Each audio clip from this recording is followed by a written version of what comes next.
the ministry, which means a merger of justice and constitutional affairs, because the belief probably is that there are overlaps and probably the spend is a bit much to have them separate, and that both can be done under the same ministry or whatever it is. If that is the thinking, it remains incomprehensible to me how that ministry is to be headed by Delroy Chuck.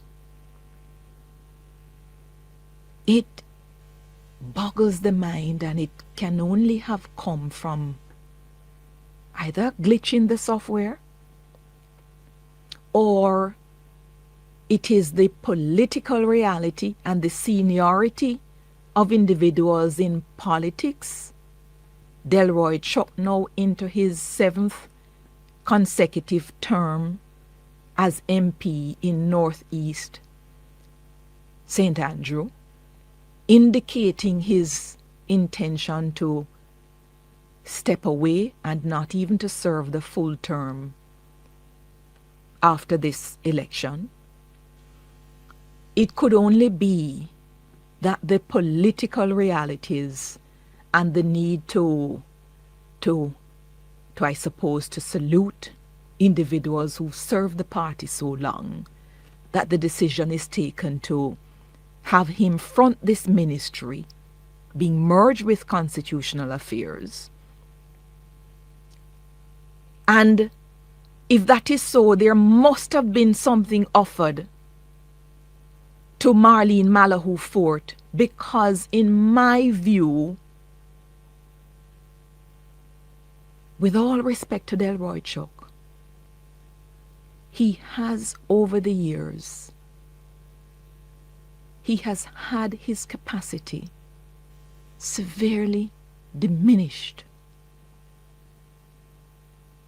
And I suspect all of us, as we grow older, sometimes we become wiser, but sometimes we do not approach tasks with the diligence that we used to. Sometimes by virtue of the volumes that come in front of us, diligence evaporates without even asking. Yeah? And perhaps that is what has happened with Delroy Chuck as I perceive him. But I don't understand if that is my very, very strong perception. In fact, even on the night of the election, when I heard him say that he's not going to be serving his full term, he will step away at some point in time, I was able to articulate just on the spot that I don't believe he should be made a cabinet member in the new dispensation. In fact, it was my view that he, having served as Speaker of the House of Representatives before, then perhaps he could be given that position, and if there's to be a merger of justice and constitutional affairs, then it would definitely be headed by Malahoo Forte. Because having watched Mrs. Malahoo Forte over the years, for whatever reason, in my view, she's been treated grossly unfairly by a number of individuals in this country. But the diligence with which she approaches the job, the diligence with which she prepares for every single session, the responses that she gives, even in the face of great criticisms, very few people can question reasonably the legal soundness of the views that Marlene has expressed. And even those who misquote her sometimes, when the matters do come out in the wash in the court, except for the NIDS challenge, which was not appealed, it was left at the first instance. But when matters even go to the Privy Council, and she has appeared in front of the Privy Council in a lot of matters, the views that she's expressed legally, they've been able to stand the test of time. Now, with the makeup of the parliament as is, I don't see how the government can survive the onslaught that is expected from the opposition when, as is the situation now, apart from Floyd Green, who is the Minister of Agriculture, Fisheries and Mining, and who is an attorney, not one other member of the lower house who is now in the slate of cabinet members, not one of them is an attorney at law, except Delroy Chuck and Floyd Green. And it cannot work like that. The thinking that Marlene Malahoo Forte has brought to the portfolio, I have watched her preside over the Joint Select Committee when they were drafting up the Bail Act, and the way in which she prepared and she was able to take submissions from every single group that came and to interrogate them to the point where a new Bail Act has come, not yet challenged in the court, and perhaps it will be challenged. I don't see a Delroy Chuck being able to carry the legislative agenda and to respond to the concerns that will undoubtedly come from the opposition, and to come through a Joint Select Committee of Parliament and to handle those concerns without support. So I don't know if it is the political realities that's overtaking the cerebral, the moment where sort of cerebral rigor is required.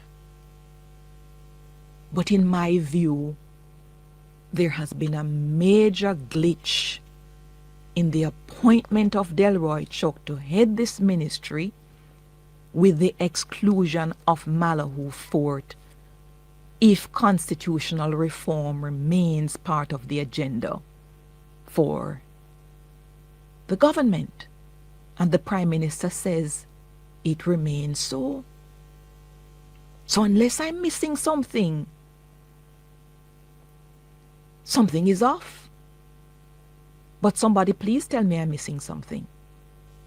You see, that ministry is so crucial. I think Delroy Chuck has brought a lot, despite my view that his capacity has diminished. He's brought a lot in terms of the funding of the Ministry of Justice. A lot of infrastructural development has taken place because he has responded to some of those requests from the Chief Justice and from the judiciary in particular. The issue of the reform with the mediation, the expansion of restorative justice, the going around the island and to engaging people at the local level on what the justice system should be about, some of the areas that it comprises. He has been able to expand the work in those crucial areas. So to that extent, it's not as if his contribution is meaningless. It is not. But where we are now, and with the skills that's available based on the things I see as necessary for the reform to take place, the degree of meticulousness and diligence that is required, I think it would be more than desirable to have the skill sets of Marlene Malahoo Forte continuing, perhaps coming out of the office of the Prime Minister, working directly with the Ministry of Justice and Constitutional Affairs, if that is the ministry, because of the need to perhaps cut cost, perhaps in that way for the moment. But a complete exclusion is incomprehensible to me. Yeah? Look at the people you're going to be up against. So many times questions are asked on crucial amendments to various laws in the Parliament and proper responses cannot come. We cannot have that anymore. Yeah? But whatever it is that has caused this, I think it needs to be addressed.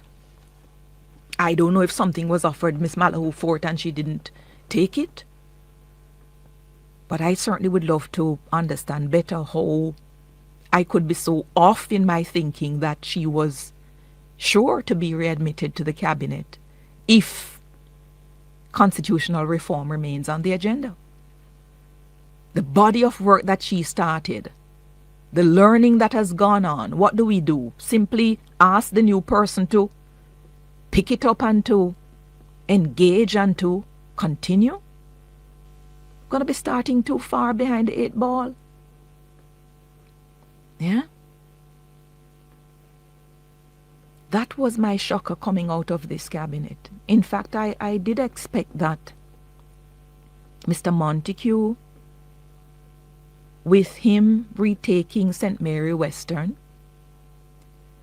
and especially in the face of polling data that suggested possibility to the contrary, leading up to the election, and him remaining a chairman of the Jamaica Labour Party, that his inclusion in the cabinet, to me, was expected.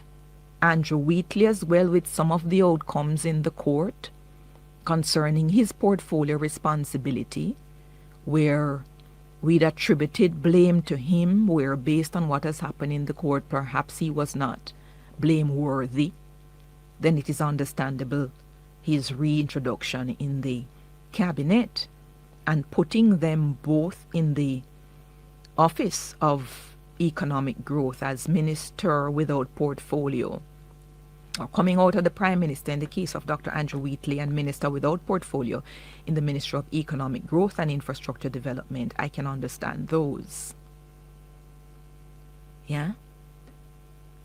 But the shocker for me was, as I said, the exclusion of Marlene Malahoo Forte. And I think that needs to be corrected. I think she needs to be appointed. She needs to come perhaps out of the office of the Prime Minister, minister without portfolio, or something of the sort, because her skill sets are desirable in the new dispensation.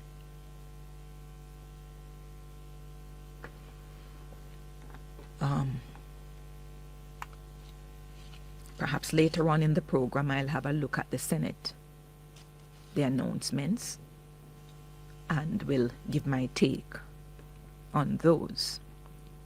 All right, yes, Mrs. Fuller reminds me about Pernell Charles Jr. being an attorney. Yes, there are 3 there. But the fact of being an attorney, your area of practice may be so limited when we're talking of constitutional reform. And when I look at the work that has gone on, none of the 2 has had the exposure in terms of the constitutional reform process as I perceive that Malahoo Forte has had. Yeah? I have received a note from the People's National Party. They've put out a media release, and it is being reported in the paper, where its candidate for West Central St. Andrew, Paul Buchanan, yesterday filed an application with the constituted authority to void the taking of the September 3 poll in West Central St. Andrew. The application, we're told, is based on a number of grounds arising from the conduct of the poll. These include violence and intimidation in the Olympic Gardens and Malines Gardens divisions.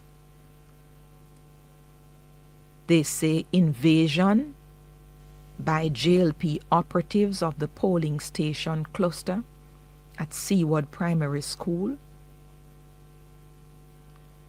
and irregular transportation of 18 ballot boxes from that cluster to the counting center, resulting in their arrival at 10 p.m.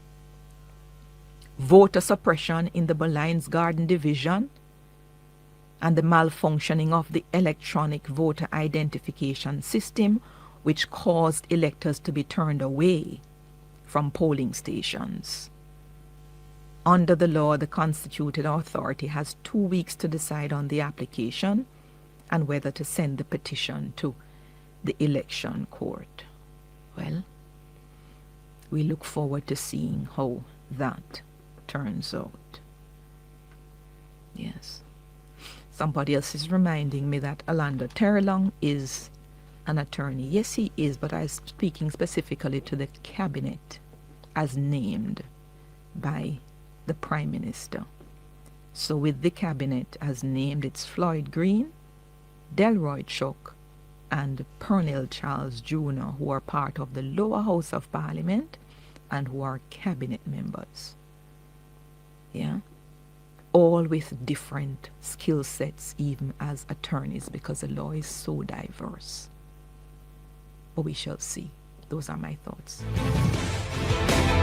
Join us next time for Emily's View.